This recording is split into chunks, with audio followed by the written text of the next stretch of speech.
네, 안녕하세요. 조은의 마음 약국의 조우입니다. 저는 여러분들을 컨텐츠로 돕는 동료 지원 크리에이터 조우입니다. 그리고 32년 차 조울러이기도 하고요. 오늘 정말 귀한 분을 모셨는데 유퀴즈에도 나오시고 또 세바시에도 출연하셨던 이동기 교수님을 모셨습니다. 네. 와. 안녕하세요. 네, 여러분 안녕하세요. 저는 연세대학교 심리학과에서 상담 심리 전공 교수로 있는 이동기라고 합니다. 오늘 뜻깊은 자리에 초대받아서 대단히 기쁘고 함께 말씀 나누면 좋겠습니다. 네, 교수님 여기까지 와주셔서 너무 감사합니다. 그 유퀴즈에 출연을 하셨었잖아요. 네네. 어떻게 이렇게 출연 제의를 받으셨는지 조금 궁금하거든요. 그게 이제 아마 세바시나 다른데 어떤 영상이 이제 올라갔는데 그 영상 밑에 댓글이 많이 달렸어요. 네네. 그래서 이제 저는 이렇게 일부러 말을 부드럽게 하거나 그런 스타일은 아닌데 네. 밑에는 그 댓글에서 많은 분들이 좀 위로나 이런 걸 많이 받았다. 네네. 그래서 이제 그게 아마 이제 유퀴즈 쪽에서 네. 보게 돼서 초대를 받아서 가게 됐습니다. 네. 보면은 교수님이 이렇게 연구하신 그 주제가 조금 독특하더라고요. 그런 미루는 사람들을 굉장히 오랫동안 연구해 주셨는데 혹시 그 이유나 아니면 배경 설명이 있을까요? 네, 원래 저는 이제 상담하는 사람이니까 네. 저희가 상담에서 주로 많이 뵙는 내담자분들 보면은 주로 이제 우울이나 불안을 갖고 있는 분들이 많아요. 네네. 근데 이제 제가 특히 우울한 분들 상담을 하다 보면서 느끼는 게 참 착한 분들이 많거든요. 네네네. 그리고 정말 지능도 머리도 똑똑하시고 정말 그런데 한 가지 이제 공통적인 특징 중에 하나가 보면 어떤 그 실제 자기 기준이 되게 높고 네네. 뭔가 이거를 달성하지 못했을 때 오는 상실감이나 실패감 이런 것들을 많이 경험하시거든요. 네네. 그래서 처음에는 이제 우울하신 분들 같은 경우에 좀 더 긍정적으로 이거를 좀 더 변모될 수 있도록 옆에서 좋은 말을 많이 해주는데 그래도 그게 사실은 다 흡수가 안 되고 거의 어떻게 보면 자기 안에서 많이 빠져나가는 것 같은 느낌을 많이 받았어요. 네네. 그래서 이제 완벽주의적인 어떤 생각들을 주로 많이 하시기 때문에 기준이 대단히 높고 네네. 그래서 완벽주의에 대해서 연구를 하기 시작을 했고 그게 한 20년 정도 되고요. 그중에 이제 완벽주의자 중에서 소위 많은 사람들이 게으른 완벽주의자 이렇게 하는 것처럼 너무 완벽하게 잘 시작을 하려고 하다 보니까 실패 없는 시작을 해야 되니까 그러다 보면 일을 자꾸 미루게 되는 그런 게 있는데 네네. 또 미룬다는 말 자체에도 뭔가 이렇게 게으르다는 느낌 이런 것들을 많이 듣잖아요. 네. 제가 그래서 그거를 좀 명칭을 바꾸고 싶어 했어요. 미루기 대신에 꾸물거림. 꾸물거림. 네, 약간 꾸물꾸물하는 그런 느낌으로 부정적인 느낌을 좀 지우고 싶어서 네네. 주로 그래서 완벽주의 그리고 꾸물거림 네. 관련돼서 연구와 이런 것들을 해왔습니다. 저도 사실 약간 그 미루는 거가 굉장히 심한 사람인데 보니까 약간 완벽하게 하고 싶은 마음이 좀 커서 그런기도 하고 또 오랫동안 생각을 하면서 해야지 좀 더 제가 원하는 그런 결과물에 닿을 것 같다는 그런 착각일까요? 아니면 생각이 있었는데 혹시 그런 꾸물거림을 많이 보이시는 분들이 공통적으로 완벽주의가 강할까요? 아니요. 그 완벽주의자 중에서 모두가 꾸물거리는 건 아니고요. 네네. 완벽주의자 중에서 특히 저희가 이제 사회부가 완벽주의라는 게 있는데 사회가 그들에게 기대를 해서 완벽주의자로 자라난 거예요. 네. 예, 이런 분들 같은 경우는 다른 사람의 평가에 대해서 대단히 예민하게 생각을 하고 그러니까 겉은 완벽주의자이지만 속으로는 사실 나는 그게 부담스럽거든요. 그래서 네네. 특히 실패에 대한 두려움이 되게 많아요. 네네. 그러다 보니까 잘 못할 것 같은 두려움이 크니까 시작을 못하는 그런 경우거든요.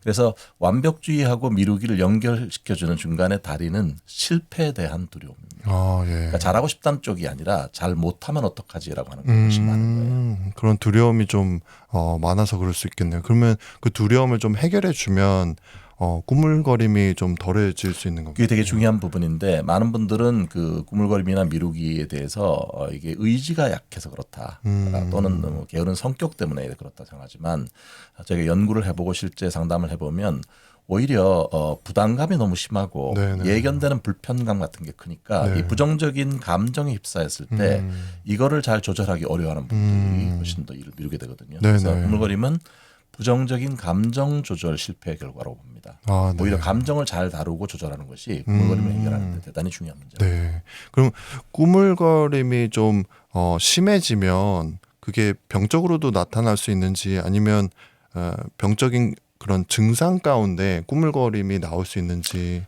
이게 그 실제로 꾸물거림을 많이 제가 연구를 해보면 꾸물거림하고 우울하고 네. 상관계수가 0.45가 넘어요. 어. 그러니까 꾸물거림이 만성화돼서 계속 이어지고 하게 되면은 나중에는 우울해지고 우울한 다음에 무기력한 단계까지 네네네. 아무것도 움직이지 못하는 네, 거죠. 네. 그래서 실제로 그런 게 그 무기력 단계까지 가게 됐을 때는 상당한 어떤 시간이 필요합니다. 치유하는 데 있어서. 네. 근데 처음에 꾸물거림 문제로 오는 경우 드물어요. 대부분 우울한 그런 그 문제를 갖고 오는데 예. 충분히 들다 보면 이게 거의 습관적으로 또는 만성적으로 계속 이게 밀리게 되는 거를 발견할 수가 있습니다. 네. 습관적으로 또 이게 성격적으로 좀 굳어버리면 또 고치기가 좀 힘든 부분이 있을 수 있겠네요. 습관적으로 이게 많이 되게 되면 거의 그 자동화되거든요. 사람들이란 어떤 특정한 어떤 한 패턴이 고정화되면은 네. 단축키가 생겨요. 네. 그러니까 생각을 많이 하지 않고도 자동적으로 그렇게 돌아가게 되는 거. 일종의 어떤 중독처럼 됩니다. 그 유퀴즈에도 좀 말씀을 하셨는데 이런 학생들 과제 내는 네. 그런 것들을 보면 꾸물거림이 정말 심한 친구들이 있다. 또 뭐 몇 시까지 이제 제출을 해야 되는데 그 바로 1분 전에 제출을 한다던가 이런 친구들이 있었는데 지금도 많이 있습니다. 네, 그래서 제가 늘 학생들한테도 당부를 하는 게 네.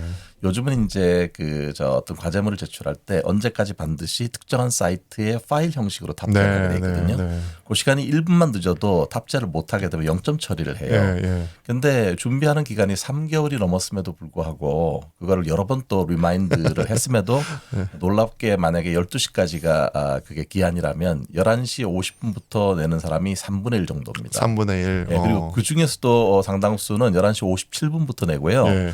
그리고 몇 명은 11시 59분부터 내는데 이게 이제 딱 파일을 탑재하려고 딱 했는데 갑자기 모래시계가 뜨거나 뭔가 이게 그 진행이 안 될 수 있잖아요. 예. 그럼 나중에 그 장면을 이렇게 캡처를 해서 캡처해가지고 저한테 따로 이메일을 보내면서 예. 분명히 나는 그때 이거를 파일을 탑재했다 이렇게 네. 얘기하는데 그러나 뭐 실제 들어온 게 없으니까 파일에 그러니까 진짜 0점을 주시나요? 저희는 그 늘 강조를 하는 게 저희가 특별하게 어떤 한 학생만 사정을 봐줄 수가 없어요. 네, 그래서 미리 공지가 됐고 네. 중간에 그런 걸 감안해서 적어도 11시 50분에는 이거를 탑재를 해야 된다 네. 이렇게 수도 없이 말을 했거든요.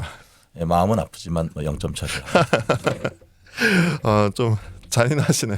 근데 이게 그렇게 되는 게 왜냐하면 이게 요즘 부정청탁 방지법이라는 게 있어서 특정한 어떤 한 사람의 청탁을 개별적으로 들어줄 수가 없게 돼 있어요. 그렇구나. 근데 교수님 입장에서는 그래도 교수님이 꾸물거림 이런 거에 연구를 오래 해오신 분으로서 학생들이 좀 꾸물거리지 않게끔 하는 그런 마음이 있으실 텐데 네네. 그런 친구들을 보면 좀 많이 안타까우실 것 같아요. 안타깝죠. 예, 안타깝고 그게 이제 계속 이렇게 일을 미루게 되고 그리고 여러 가지 실패나 실수가 반복되게 되면 우울해지니까 되잖아요. 우울은 사실 어떨 때 저희도 우울해질 수 있는 건데 중간에 우울을 되면 어떤 순간에는 상당히 이렇게 무겁게 가라앉고 끌려 들어가는 느낌.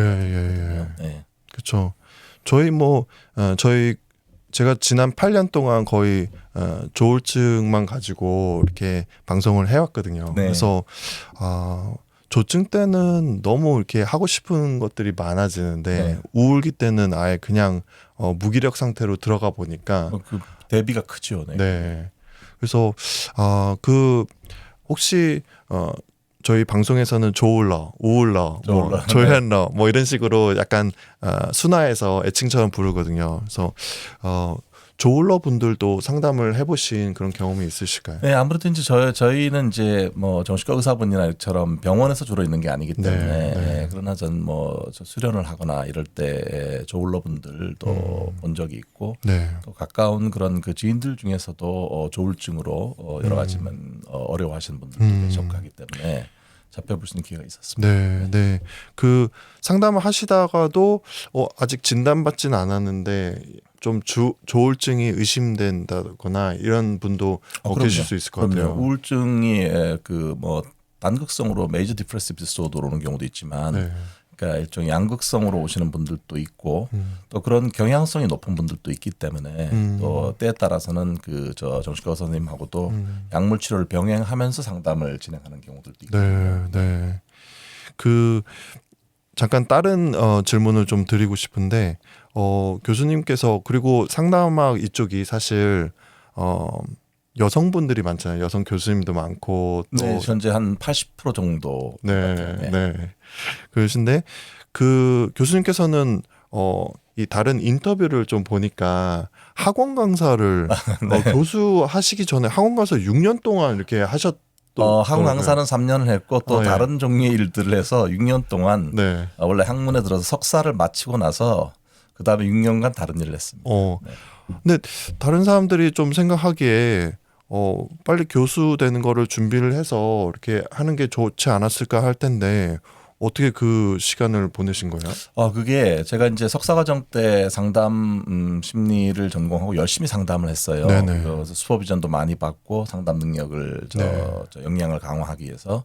근데 이제 한 3년 정도 상담을 하고 나서 약간의 회의감 같은 게 네. 들었어요. 첫 번째는 제가 이제 상담을 했던 그런 내담자분들이 이제 상태가 좀 좋아지고 상황이 좋아지다가 어떤 시점이 되면 더 나아지지 않고 이게 그 변화가 없는 그런 단계들이 네, 있는데 네. 마치 이제 그게 제 역량의 한계라는 생각이 많이 들었고 네. 또 일부는 또 상황이 그 상태에서 진행되다가 전 상황이 더 안 좋아지는 경우도 있고요. 네네. 그다음 두 번째는 이제 그때는 저도 나이가 어렸을 때니까 상담계에 계신 분들 같은 경우에 모두가 다 이렇게 따뜻한 마음과 뭐 네. 이런 거라고 생각하지만 예. 또 그 안에 또 참 다양한 분들이 있고 네. 저와도 스타일이 다른 분들도 만나서 네. 사람에 관해서도 어떤 면에서는 좀 조심스럽고 실망스러운 부분도 있고 그런 차에 이제 뭐 집안은 또 여러 가지 면에서 돈을 벌어야 되고 이러다 보니까 네. 그러니까 석사를 마치고 보통 이제 박사 과정으로 가서 네. 뭐 저 학계에 들어가거나 이렇게 되는데 그 사이에 6년간 이걸 비웠다는 건 사실 어떻게 보면 중간에 중단한 거거든요. 그렇죠. 예, 왜냐면 6년이면은 보통 교수 같은 경우도 조교수에서 부교수가 될 수 있는 시간인데 네. 그만큼을 중간에 완전 통째로 드러냈다고 생각하는 네. 거니까. 그런데 이제 저는 뭐 혹시 죄송하지만 교수님께서 꾸물거리셨던 건 아니죠? 아니요. 저는 그 예. 실제로 그 일을 미루거나 그건 아닌데 사실은 이제 우리가 뭐 하고 싶다고 모든 거를 자기 원하는 대로 할 수는 없잖아요. 네. 상황이라는 예. 게 실제로 돈을 벌어야 했고 네. 그러다 보니까 이제 가장 쉽게 볼 수 있는 게 이제 학원 강사였는데 학원 강사를 하면서 제가 이제 1타 강사는 아니었지만 한 1.2타 정도 됐어요. 와. 네, 그러니까 점점 수강생이 늘어나는 거예요. 네. 네, 그에 따라서 또 실제 어떤 받는 어떤 페이가 점점 더 네. 높아지니까 한 3년 하고 했을 때는 상당히 이거 이 정도 좋은데 이런 생각이 들었거든요. 네. 교수할 필요 없겠는데 이렇게 뭐 생각. 지금 예전에 학원 강사 때보다 지금 교수 받는 봉급이 적습니다. 네. 그러시구나. 네. 그럴 수 있을 것 같아요. 네네. 네. 어떤 과목 혹시? 저는 영어를 가르쳤는데요. 어. 사실 이것도 그 뭐 심리학으로 학원 강사를 하는 곳은 많지가 않으니까 예. 영어를 했는데 저는 처음에 영어를 별로 좋아하진 않았거든요. 다른 나라 말을 꼭 내가 배워야 되나 싶을 정도였기 때문에. 근데 이게 남을 가르치려면은 자기가 열심히 공부를 해야 돼요. 네. 근데 그게 나중에 제가 유학을 갔을 때 네. 도움이 많이 됐어요. 아, 그럴 수 있겠네요. 영어 강사로 이렇게 하시다가 또 유학 가서 이렇게 하시니까 어떻게 보면은 참 좋은 그런 과정일 수 있겠네요. 네, 그런데 그때는 그게 연결되리라고 생각을 못했어요. 왜냐하면 이건 전혀 제가 하는 심리학하고는 거리가 먼 거를 하고 있고, 근데 저는 이제 그 학원 그때 했던 것 중에 아직도 기억이 나는 것 중에 하나가 17년 후에 예전에 그 학원에서 강의를 들었던 분이 연락을 하셨어요. 제가 이제 저 한국의 연대 교수로 오고 나서 네. 활동을 하고 있는데 어느 날 이메일을 받았거든요. 근데 그 중에 한 분이 이제 그러니까 이름만 봐서는 잘 모르겠더라고요. 네, 근데 그렇죠. 내용을 보니까 네. 이분이 이제 스승의 날이 되는데 기억할 만한 선생님이 그렇게 많지는 않았던 모양이에요. 생각하다가 그때 학원에서 영어 가르쳐줬던 그 선생님이 생각난 거예요. 근데 제 이름이 이제 이동규 귀자가 독특하니까 그렇죠. 거의 동명이인이 별로 많지 않거든요. 네. 그래서 이메일이 왔는데 자기가 스승의 날 찾아갈 선생님으로 기억이 나서 그래서 이제 만나니까 알겠더라고요. 와, 예전에 학원 그때. 선생님을 이렇게 네. 이메일 보내고 직접 만나는 거가. 근데 더 네. 놀라운 건요. 네. 그게 17년 전에 제가 그 학원에서 그때는 이제 뭐 이거 저기 타이핑해서 만드는 교재보다는 손으로 적어서 이게 등사기나 복사를 해서 나눠주는 그걸 거거든요. 간직하고 있었던 거예요. 17년 전에 했던 관계대명사의 계속적 용법 무슨 학원 했던 거 그거를 가지고 오셨어요. 와. 근데 그게 저한테 큰 선물이었어요. 왜냐하면 제가 네. 손으로 썼던 거를 복사를 한 그대로고 그때 어떤 그런 게 그래서 깨달은 게 저는 어떤 경우에 많은 분들을 만나고 제가 어떤 얘기를 했던 걸 다 기억할 수 없을지 모르지만 네. 어떤 분들에게는 그게 오랫동안 기억할 수 있는 말일 수도 있다. 참 인연이 소중하다 이렇게 생각했습니다. 네, 네. 정말 보람을 느끼셨을 것 같아요. 네네. 예. 저희가 보면은 우리 청년 조울러들을 만나거나 아니면 이렇게 이야기 나눌 때 이제 병이 걸린 건 어쩔 수 없는데 이제 회복의 여정을 나아가는 데 있어서 나를 알아가는 그런 여정이 아닐까, 나를 찾아가는 그런 여정이 아닐까. 회복의 여정은 나를 찾아가고 또 나다운 그런 삶을 찾아가는 여정이다 이렇게 말을 하거든요. 근데 교수님의 어머님께서 그 수술을 앞두셨을 때 너 인생에서 정말 원하는 것을 하고 이렇게 살아라 이렇게 말씀을 해주셨다고 들었어요. 네. 그래서 그때 어떤 상황이었고 그 과정을 통해서 어떤 결정을 내리게 되셨는지 좀 듣고 싶습니다. 저는 요즘도 병원에 가게 됐을 때 병원에서 이렇게 느껴지는 그런 그 소독약이라든지 이런 냄새 있잖아요. 네네. 그런 거를 느끼면 복잡한 마음이 들어요. 그러니까 저희 어머님은 50대에 이제 암에 걸리셨고 저희 가족이 모두가 그러니까 가족 중에 한 분이 아프면 모두가 스탑돼요. 이게. 네. 근데 이제 그래서 어떻게든 뭐 그분을 하는데 8시간 동안 대수술을 했어야 되고 그다음에 이제 수술을 할 때 가족들이 가장 두려워하는 거는 수술하다가 중간에 의사 선생님이 나오셔가지고 이거를 개복을 해봤는데 네네. 상태가 너무 많이 안 좋아서 네. 그냥 바로 닫겠습니다 이렇게 네. 될까봐 네네. 8시간을 계속 기다리고 있거든요. 근데 어머님 자신도 이게 대단히 중요한 수술이라는 걸 알고 계시고 내가 과연 깨서 나올 수 있을까 이게 네. 그런 생각이 있는데. 네. 저한테는 제가 마지막으로 이제 손을 잡고 수술실까지 들어갈 때 어머님 그러시더라고요. 지금까지 가족들이 참 소중하게 생각하고 가족들을 위해서 좀 최선을 다해 살고 싶었다. 열심히 노력을 했는데 이 순간에 대해서 내가 과연 다시 돌아 나올 수 있을까 살아서 네. 이렇게 되니까 오롯이 나 자신의 삶에 대해서 돌아보게 되더라. 내가 어떻게 살았고 그러면서 말씀하시더라고요. 너도 네가 정말 하고 싶은 거 원하는 걸 하고 살아. 해야 하고 이런 것들을 의무감으로 하는 거 말고 네네. 하고 싶은 걸 하고 살아. 근데 그래서 제가 8시간 동안 곰곰이 앉아서 생각해 봤어요. 그게 그 수술실 그때는 이제 들어가게 되면은 처음에 빨간불이 켜져 있습니다. 예, 예. 그러다가 이제 회복실로 가면 그 녹색불이 바뀌어요. 제가 그 녹색불 바뀌는 순간을 기억하는데 그때 나는 정말 뭘 원했지. 6년 동안에 다른 일을 했는데 맨 처음 상담자가 되고 싶었던 그때 순간이 다시 떠올랐어요. 근데 그게 참 그 아이러니한 게 그때가 IMF 시대였기 때문에 네. 유학을 나가기가 되게 어려운 순간이었거든요. 환율이 너무 높았고. 네네. 근데 저는 그때 그 정말 장학금이 아니면 못 가는 그런 상황이었는데 네네.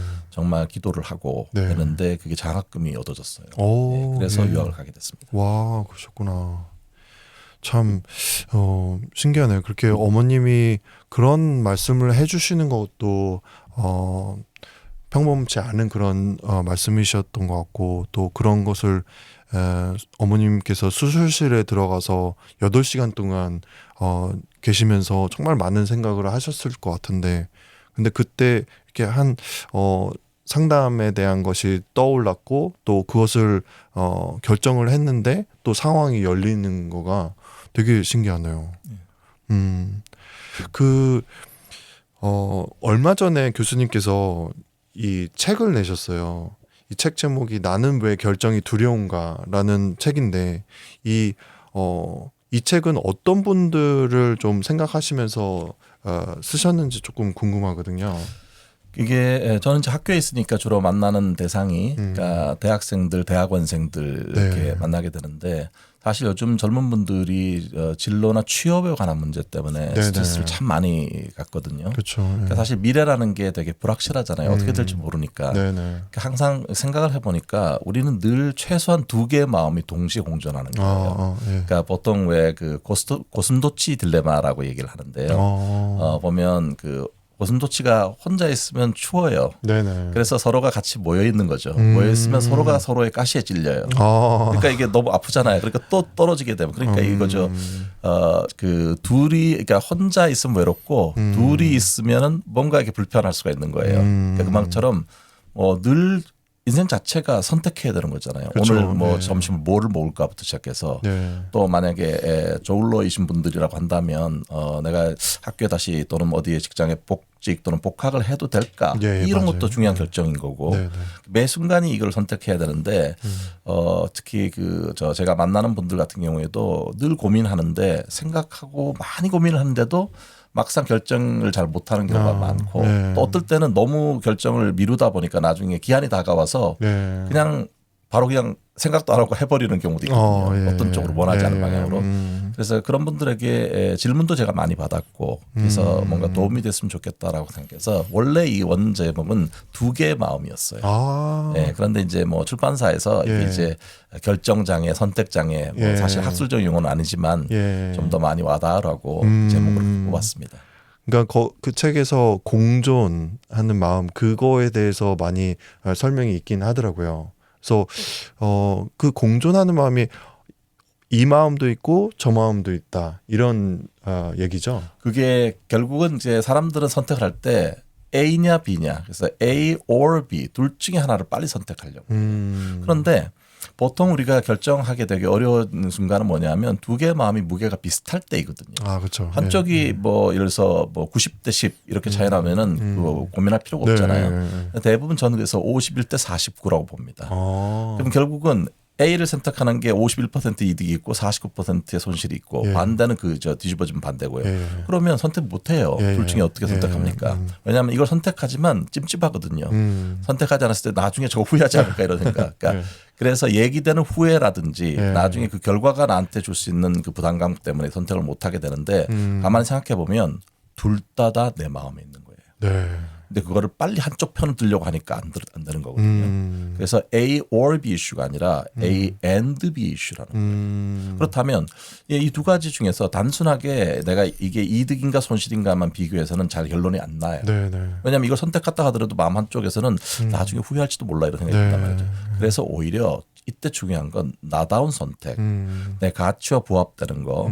정말 오히려 이때 내가 어떤 걸 좋아하고 어떤 걸 잘하고 원하는지에 대한 네네. 자기 인식이 되게 중요한 거잖아요. 그래서 선택하는 오히려 그리고 저는 선택 자체도 중요하지만 성공의 여부는 선택한 다음에 내가 어떤 노력을 기울이느냐. 네. 그러니까 51대 49에서 51을 선택하게 되겠죠 아무래도. 네네. 그다음에 51%가 100%가 되도록 노력을 해야 되는데 핵심이 있는데 많은 사람은 선택의 문에서만 옴짝달싹 못하고 이거를 선택을 못하고 있는 거예요. 예, 예. 네, 그래서 그 뒤의 과정이 훨씬 더 중요하다 이런 말씀드립니다. 그렇구나. 나다운 선택을 하는 게 중요하군요. 네.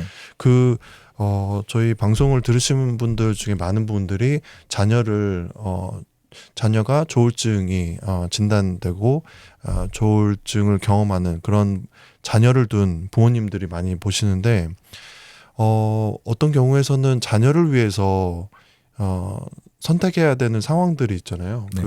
그리고 또 자녀는 좀 아픈 가운데 있기 때문에 선택하기가 좀 어려운 상황이고, 그래서 그 자녀들을 위해서 좋은 선택을 하는 그런 과정이라고 해야 될까요? 아니면은 그런 방법들이 있을까요?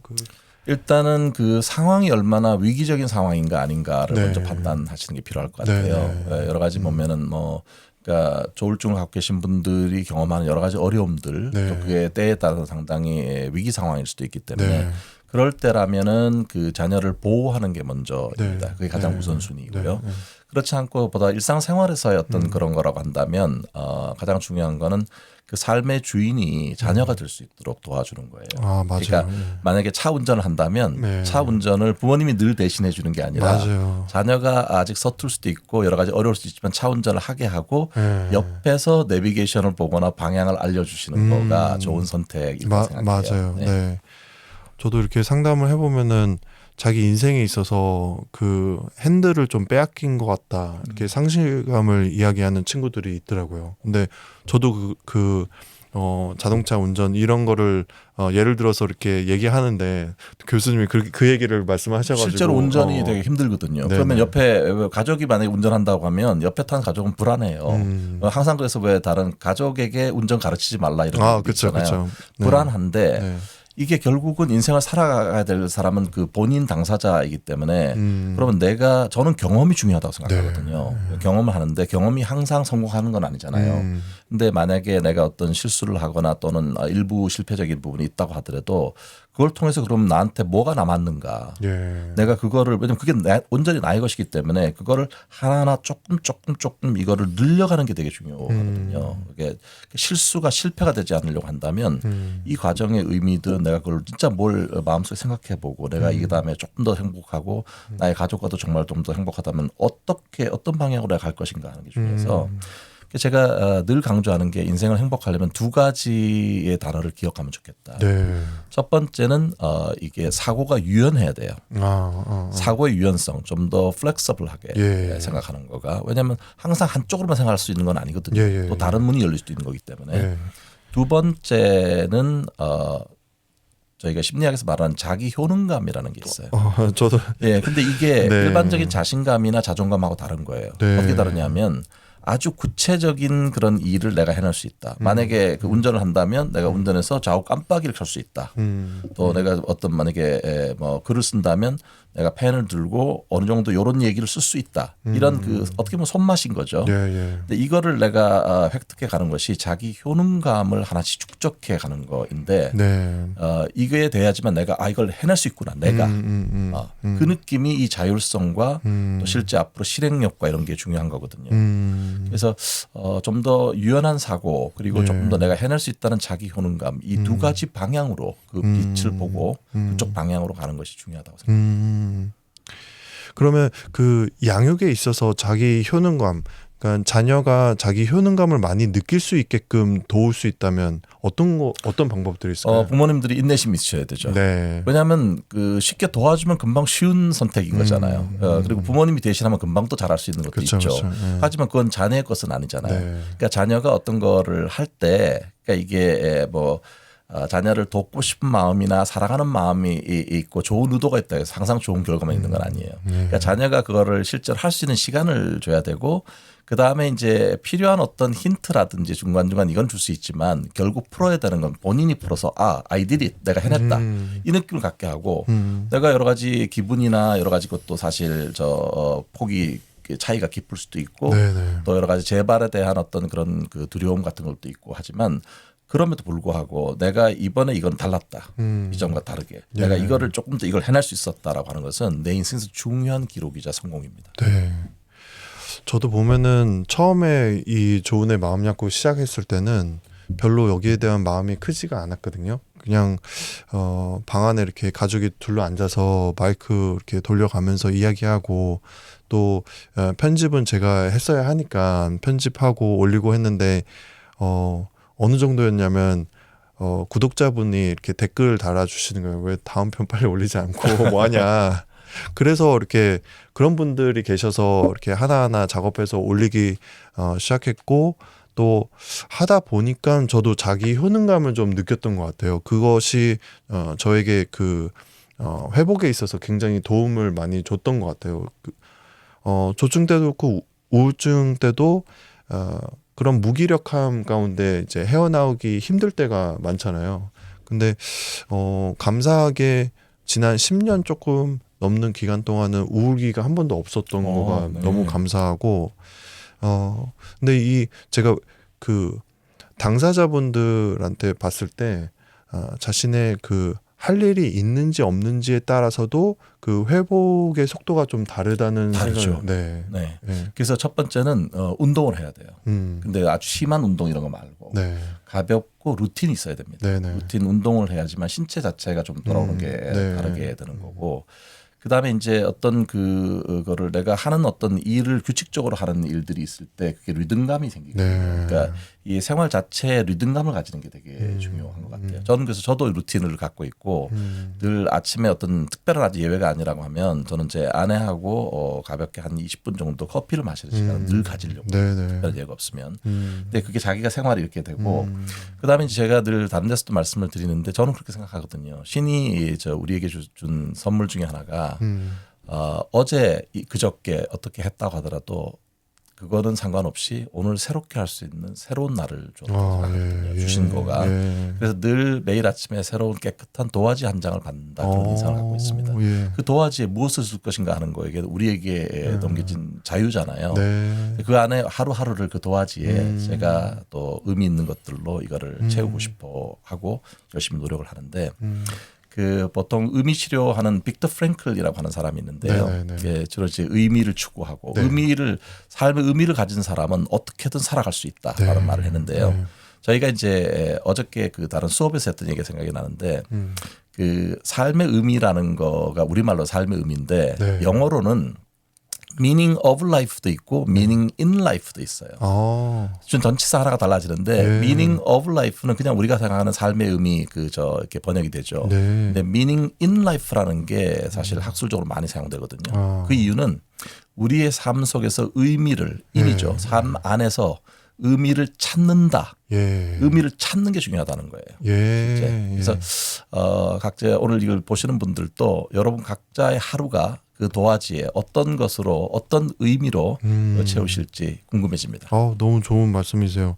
저도 보면은 이 좋은 내 마음 약국이라는 걸 하면서 내가 그 아팠던 시간을 가지고 컨텐츠를 만들고 또 이 컨텐츠가 지금의 힘든 시간을 보내는 분들에게 도움이 된다는 것에서 의미를 좀 찾을 수 있었거든요. 그래서 그리고 또 제가 이런 컨텐츠를 통해서 전하고 싶은 그런 메시지는 정신질환이 있어도 의미 있는 삶을 살 수 있다. 이런 메시지를 좀 전해드리고 싶었는데 그런 자기 효능감, 제가 생각하는 이렇게 중요한 키워드들, 나다움, 또 자기 효능감, 그리고 의미 있는 삶 이런 것들을 말씀해 주셔서 깜짝깜짝 놀랐어요. 들으면서. 그리고 저는 다른 사람과의 소통이 되게 중요하다고 생각하는데 그게 사람이 몸이 다르기 때문에 다른 사람의 삶을 추측을 할 수 있지만 잘 몰라요. 겉으로 보이는 게. 예를 들어서 지금 조울증 말씀하셨지만 저도 아주 가까운 분이 조울증이라서 같이 병원에 입원할 때도 같이 간 적이 있고 또 실제 중간에 조울증 치료하는 약 중에서 탄산 리튬이 있거든요.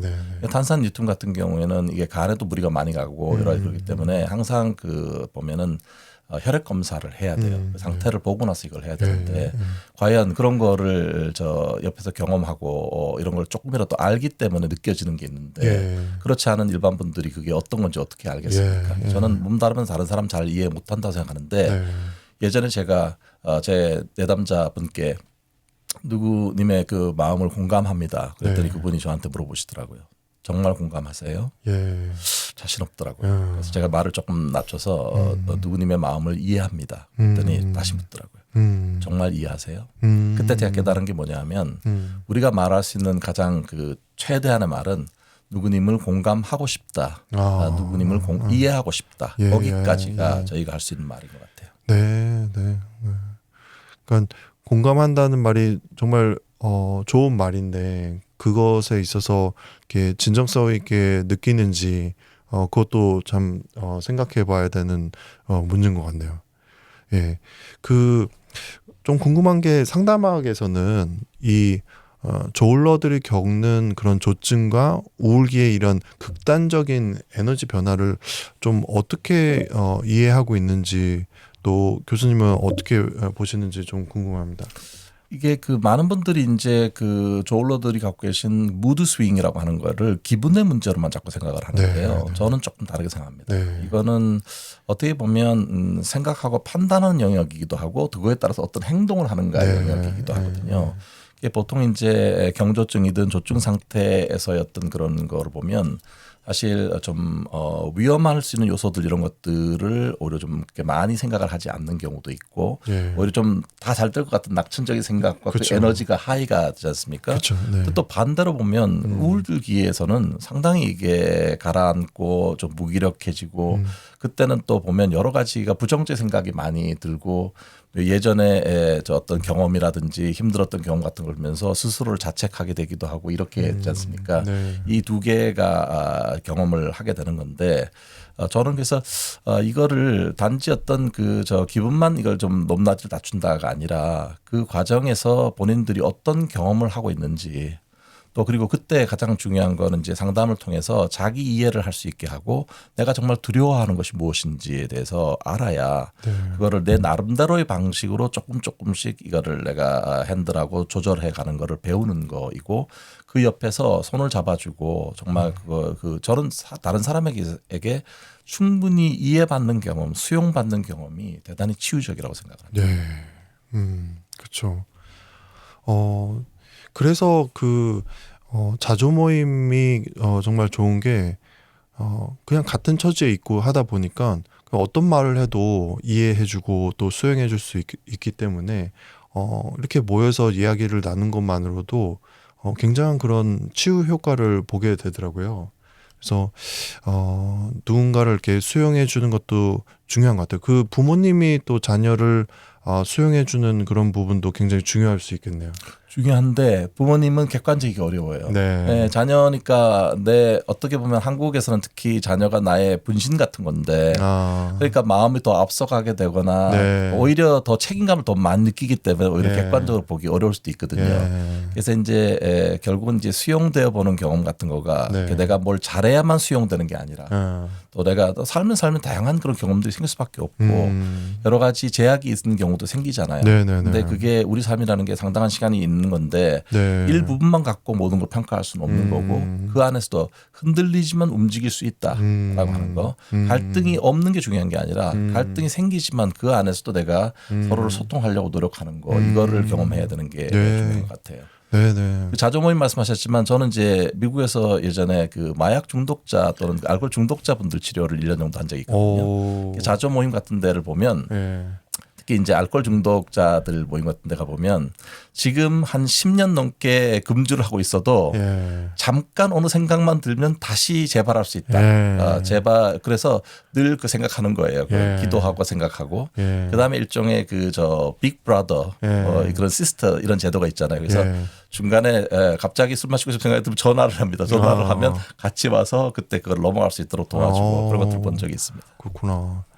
예, 그런 미국에서는 그런 것들이 정말 잘 돼 있는 것 같아요. 보면은 얘기 들어보니까 같은 그런 조울증 당사자와 또 부모 이런 자조 모임만 있는 것이 아니라 뭐 배우자를 위한 자조 모임도 있고 또 형제인 경우에는 또 다르고 해서 그렇게 되게 세밀하게 나눠져 있는 그런 이야기를 들었는데 우리 청년 조울러들이 일을 하고 싶은데 그런 마음은 있는데 좀 직업의 선택지가 너무 많아서 뭘 할지 모르겠다. 이거는 뭐 청년 조울러뿐만 아니라 일반 그런 청년들에게도 해당되는 질문일 것 같은데 이런 막막함을 어떻게 정리하는 게 좋을까요?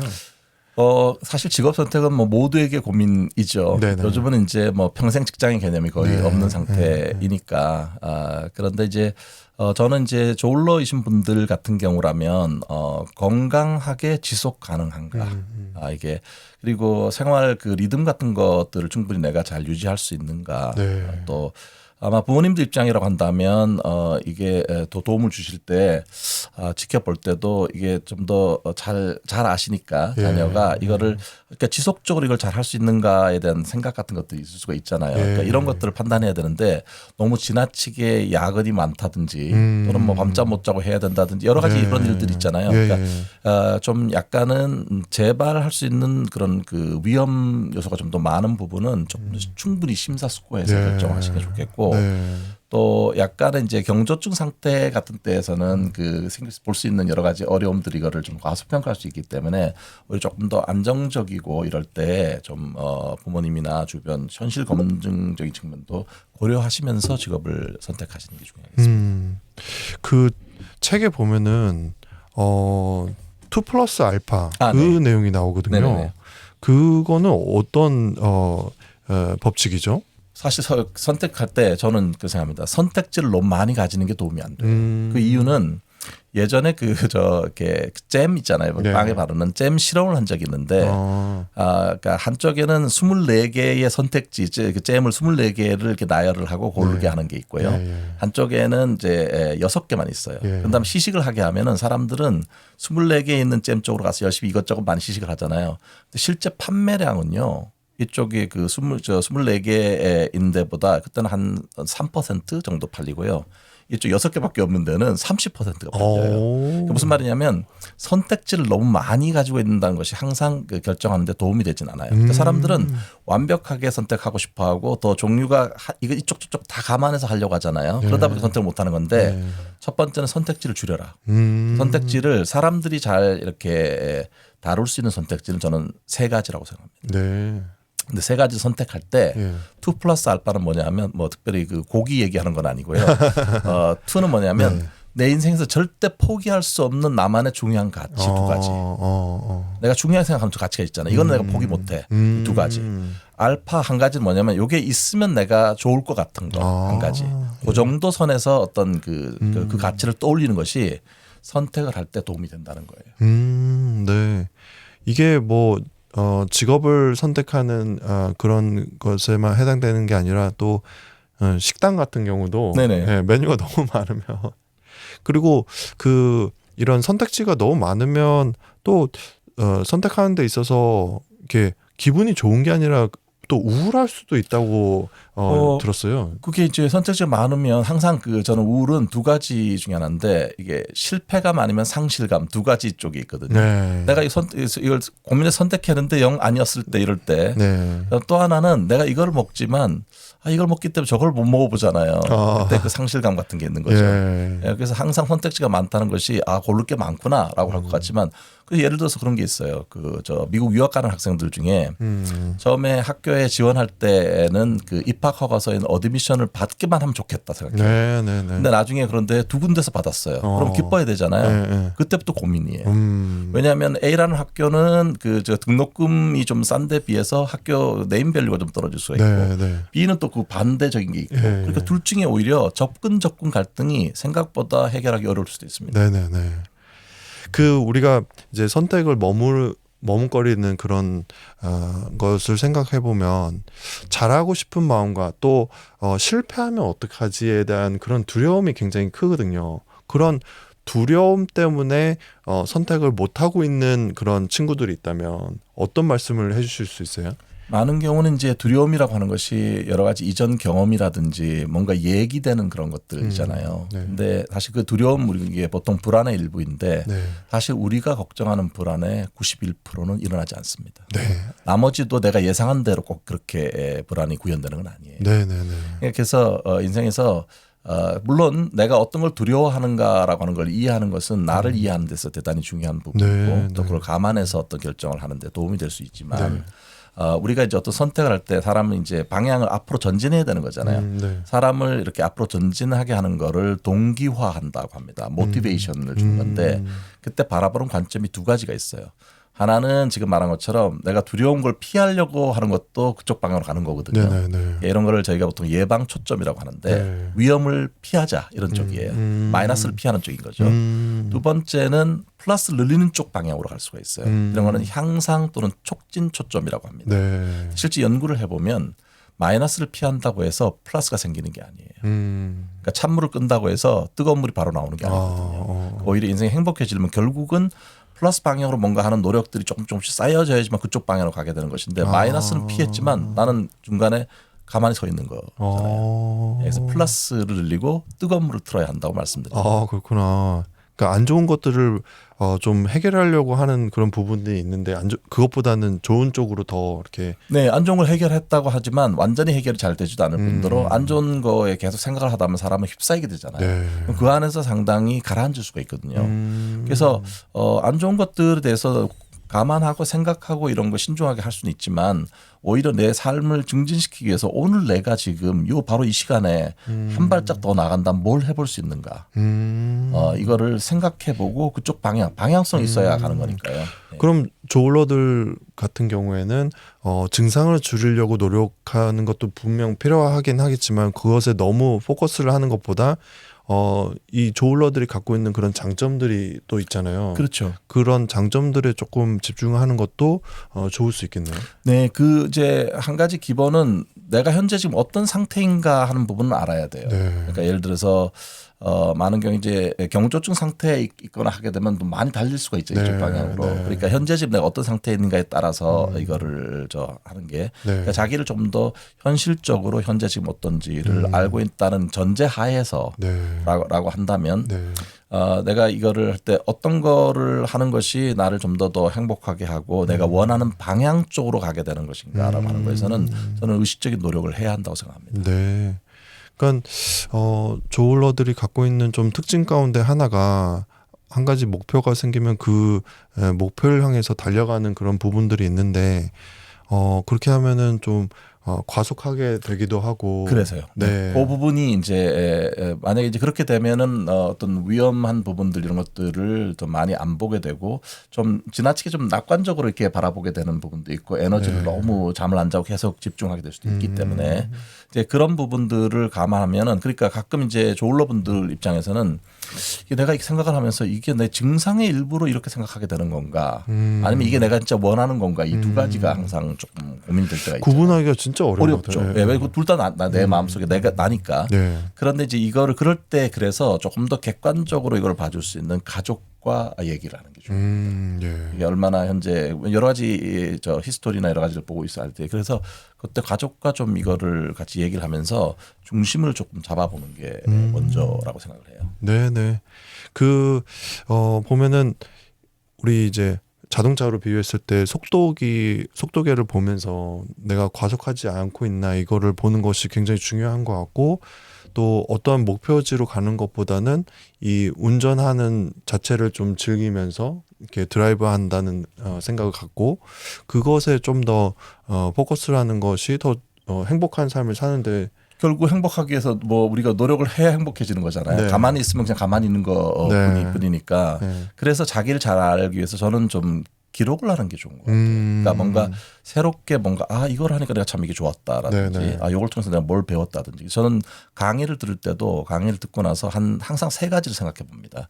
이 강의에서 새롭게 얻은 건 뭔가. 예. 근데 그거를 기록하는 거가 중요하고요. 네네. 또 하나는 저는 그 감사일기 쓰는 거가 도움이 많이 된다고 생각을 해요. 예. 그 감사가 아주 특별한 뭔가 그런 게 아니라고 하더라도 예, 오늘 예. 누군가에 잠깐 나를 위해서 잠깐 미소 지었던 것도 되게 좋은 기분을 남을 수가 있는 거고요. 예. 또 오늘처럼 고 대표님이 저를 초청해 주셔서 이렇게 같이 말씀 나누는 것도 소중한 그런 시간이 있는데 네. 감사일기가 의무가 되지 않도록 어떤 분들은 쓰라고 하면 한 페이지 넘게 쓰거든요. 예. 그게 간단하게 기록하지만 내 인생의 기록이라고 하는 것들이 실제로 그리고 심리학자 에먼스 같은 사람은 이 감사일기를 쓰는 거가 행복감을 주고 뭔가 나한테 만족감을 주는 것도 있지만 놀라운 거는 신체 건강에도 플러스가 됩니다. 예. 네. 또 감사할 때 세로토닌이 또 그러니까 분비돼요. 신체 건강 지수가 좋아졌다는 연구 결과가 있어요. 예.